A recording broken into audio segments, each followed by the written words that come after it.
Join me as I share a few simple editing tips and take you behind the scenes on my shoots.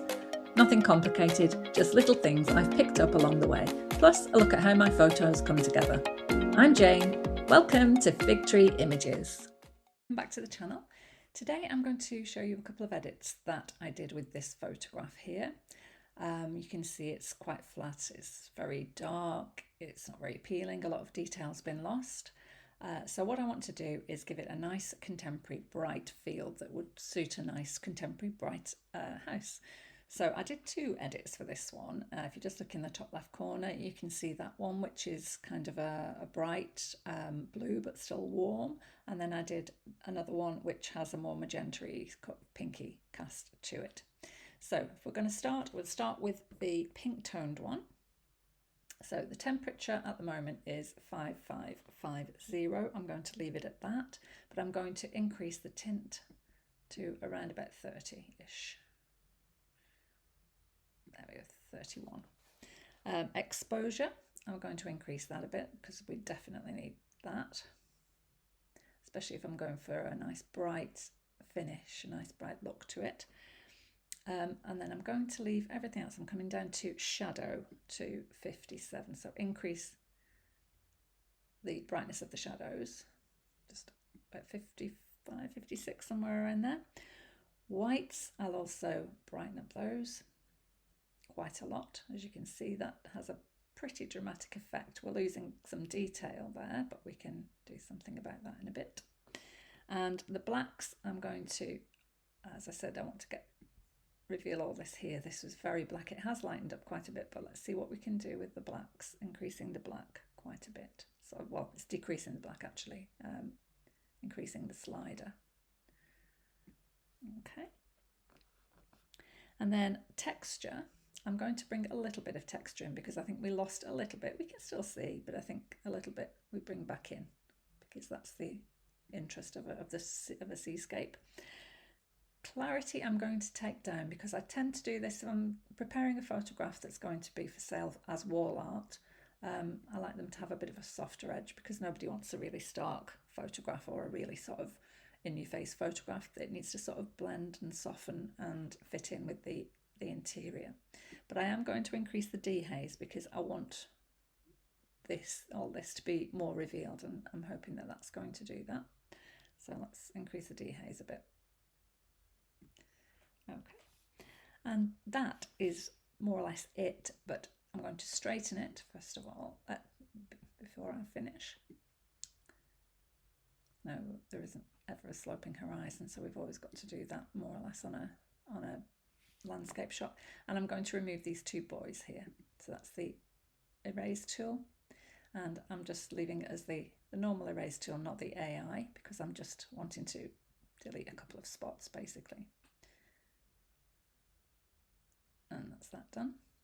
But what I am going to do that I didn't do on the earlier shot, the earlier edit that I did, I'm going to put something into the sky because I don't like to see a band of white across a photograph as sky because it just it doesn't add anything to the photograph. It doesn't help. It's not appealing. So to do that, I'm going to choose the mask. In this case, I'm not going to select the sky, which automatically selects what it determines to be the sky. I'm going to select the linear gradient because I want it to fade towards the sea. I don't want it all the same colour. And we'll take it just to the top edge of the sea, just over there. And just down with the exposure a bit to see if there's anything coming in. And you can see there's some blue coming in there. So I'm going to reduce the highlights and reduce the whites. Now, because I've done linear gradient, you can see it's affecting it, as you can see, slightly darker near the top and lighter as it goes, but I think it's too light. I want to drag it down a bit further. So just grab it and drag it down a little bit further, so that the blue comes a bit further down, but not right to the bottom. And I think then I don't want it too sort of light, too dark, but I think that's just about it. I'm quite happy with that. What I will do actually as well, whilst I'm on the masking tool here, I'm going to add another mask, and I'm going to take the brush tool and see what size it's on. Pretty small, so I'm going to paint over this red. It looks like a lampshade, but I'm not quite sure. It's obviously something to do with, I don't know, somebody might be able to tell me. And I'm going to increase the exposure on that to make it pop a little bit more. And that is the edit that I did for the pink tones. So if you made a note of all those as I was going along, you might be able to do that with some of your seascapes that have come out a little bit muddy looking, a bit sort of dark and not very interesting. If we 100% that, I've just noticed something actually. Just around the edge, I've obviously, when I was highlighting that, I've gone just around the edge. So on your masking tool, you can find erase. So that will erase what you've done if you've accidentally gone too far. So just go along the edge there and you can see, so that you don't get that halo effect, which looks pretty poor if you leave that on. I thought I'd managed it, I thought I'd done it right, but obviously I didn't. So there we go. And that's it. That's that one done. So I'm going to reset it, and then I'm going to do the edit that you can see in the top left hand corner now, which is sort of more aqua edit. So in this case, the temperature I'm going to take to about 5, oops, gone too far, about 5.7, and the tint just slightly about there, and then exposure, oops, come on, to about there. And then in this case I'm going to take the highlights down to about there, and the shadows up to about 55, 56, somewhere around there. Let's have a look. That's not too bad. And then the whites I'm going to take up as well, for similar reasons to the when I did the previous edit. And the blacks to around about the same. A bit more maybe. Texture, I'm going to increase, texture by 20-ish, somewhere about there, 23. And the clarity I'm going to take down for the same reasons I explained on the other edit. And then we're going to go with dehaze to about 20. And the vibrance on this one I'm going to increase, which I didn't on the other one. And then on this one I did use a bit of tone curve and took the green, and in the highlights area, which is here, I slightly took it up, very, very slightly, because this is quite a powerful tool, and it affects your picture a lot, even if you just sort of slightly touch it. And then I'm going to take the mid range, also slightly up. So this is, ooh, I can't talk and concentrate at the same time. So about there. So we're getting the sort of look that I wanted now. Tiny bits. So you're increasing the mid-tones and the highlights on this picture just ever so slightly. And I'm going to do the same thing I did on the other one, which I'm going to level it. Oops, wrong way. I'm doing it by eye. Not always successful. You very often use the automatic tool that I showed you earlier on a previous video too.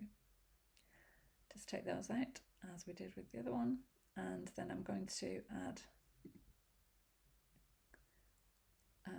mask for the linear gradient in the sky. I'm going to do the same thing. Now, I don't want the sky to be that sort of blue, really. I want it to be more of an aqua colour. So I can take this here and I can move this hue. That's a bit too... The hue's probably okay, but the exposure may need adjusting a bit. So that we're just getting that coming in.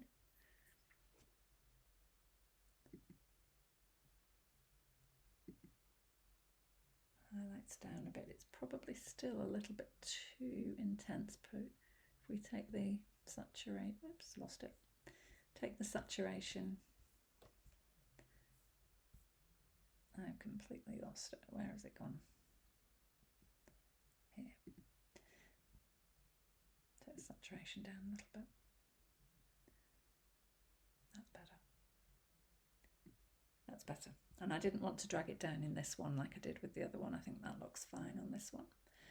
But I'm just going to add the mask on the lampshade, I'm going to call it, with a brush.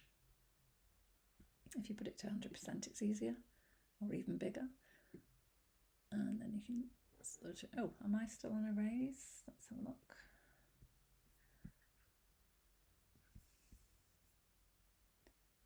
No. All right, okay. So, trying to keep in the lines this time. There we go. And I'd love to see if you do this edit. I'd love to see what you do. And whether it works for you and if you like it. Let's just increase the exposure slightly on that. And it's like a lampshade's lit up now. Probably sacrilege, really, whatever that is. I'm saying it's a lampshade. And there we have it. So there are the two different edits. Let's put them side by side and then you can see.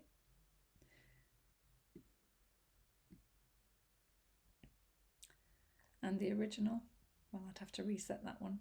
Let's give you an idea. And the original was that. And then we've got those two different edits. So I hope you enjoyed that video and I hope it's useful to you. As I said, I'd love to see what you do if you do any of these edits and whether they help you or not. These little tips and hints that I've gathered along the way. As I say, I'm no expert. I just know what works for me and how I do my photographs. See you next time. Thanks so much for watching. Bye.